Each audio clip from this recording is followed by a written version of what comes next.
15 number chapter है हमारा चिकित्सा स्थान का, मूढ़ गर्भ चिकित्सा। 3 नंबर श्लोक की फर्स्ट लाइन में जहां तक हम बोल रहे हैं वहां तक हाईलाइट करना। न तो अन्यथा कष्टतमम अस्ति यथा मूढ़ गर्भ शल्य उदाहरणार्थम, मतलब कि जो हमारा मूढ़ गर्भ है, इस शल्य को निकालने के समान दूसरा कोई शल्य नहीं है।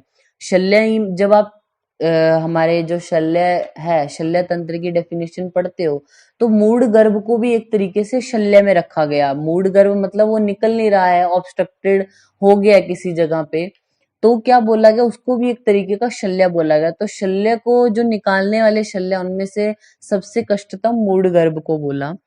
3 नंबर श्लोक है जो उसकी थर्ड लाइन में देखना, गर्भिणी सहिंसताम तस्माद अधिपति पृच्छा को आपने हाईलाइट किया।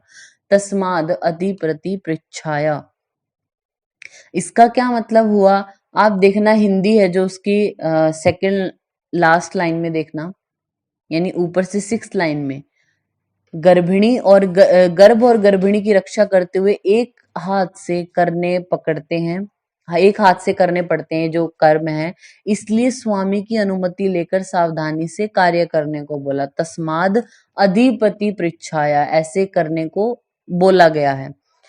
नेक्स्ट हमारा आता है 5 नंबर श्लोक में, मूढ़ गर्भ में मंत्र प्रयोग करने को बोला। आप सेकंड लाइन में देखना हिंदी की, अगर गर्भ कठिनाई से निकल रहा तो 54 मंत्रों को सुनाना चाहिए। तो गर्भ को निकालने वाले मंत्र मीन्स 54 मंत्रों के बारे में यहाँ पे बोला गया। नेक्स्ट है हमारा 9 नंबर श्लोक है, उसको भी हम हिंदी में ही देखेंगे। क्या बोला गया, मूढ़ गर्भ को निकालने की क्रिया।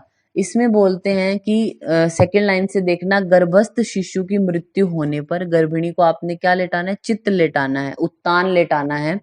उसके बाद दोनों जंघा कटी के नीचे कपड़े की गद्दी लगानी है, यानी कटी भाग को ऊंचा उठाना है, यानी मॉडर्न में क्या लिथोटोमी पोजीशन जो आप पेशेंट को देते हो उससे एक बता सकते हैं। फिर धनवन और नृगवृत्तिका और सेमल आदि का लुआब या घृत हाथ लेप लगाकर योनि में प्रवेश करना और गर्भ को निकालना, यानी आपने जो हाथ है उसको लुब्रिकेट किया, एक तरह से लुब्रिकेट किया, और फिर उसको पर वेजाइनल जैसे हम एग्जामिनेशन कराते हैं तो हाथ को ऐसे एंटर कराया और गर्भ को निकालने को बोला गया। या तो ये ट्रीटमेंट है अगर मृत्यु हो जाती है गर्भ की।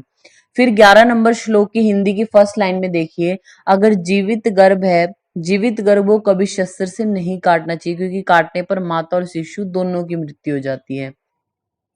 नेक्स्ट है हमारा 12 नंबर श्लोक, उसकी हिंदी में देखिए, स्त्री को आश्वासित करके हाईलाइट करना, मंडलाग्र या अंगुली शस्त्र। मंडलाग्र जो सर्कुलर नाइफ है या अंगुली शस्त्र यानी फिंगर नाइफ से गर्भ के सिर को फाड़ें और सिर और कपाल अस्थियों को बाहर खींचकर फिर शंकु यंत्र जो ब्लंट हुक वाला होता है उसके द्वारा छाती या कक्षा को पकड़कर गर्भ को बाहर निकालने को बोला। ये क्या, जो मृत हो गया उसके लिए बोल रहे हैं, इस तरीके से कर सकते हैं आप।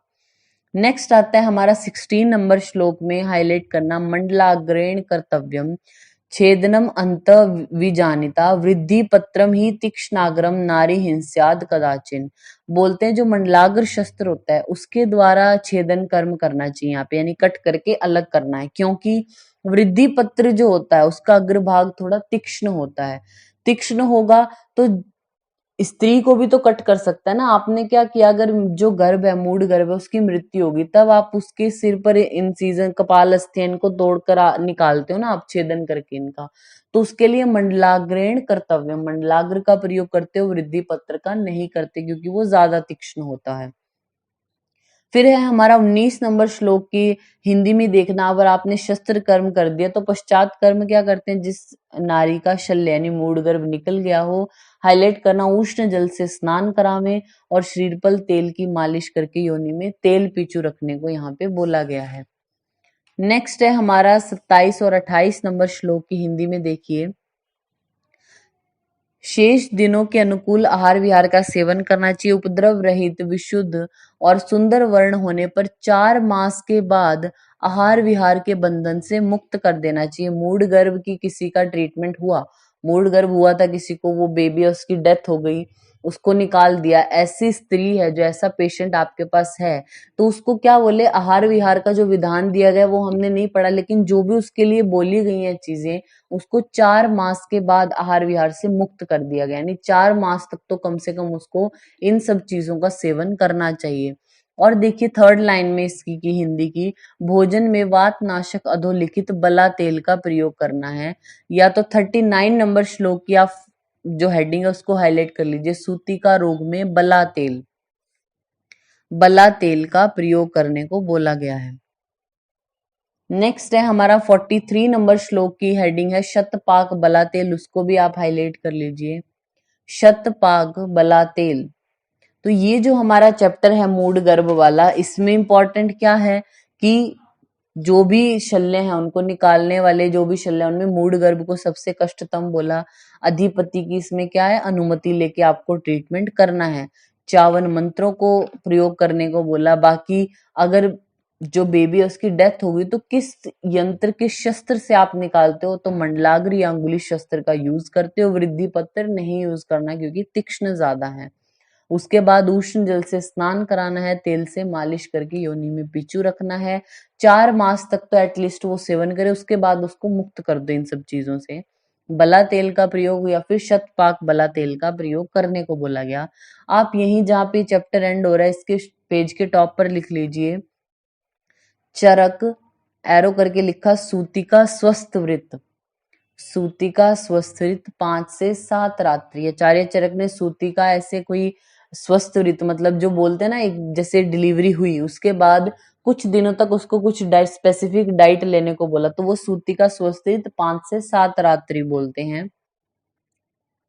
और एक अलग से एक्स्ट्रा पॉइंट है ये, सूतिका रोग में प्रधान, परप्यूरियल पीरियड में जो भी रोग होते हैं उनमें सबसे प्रधान बोला गया है ज्वर को, ज्वर।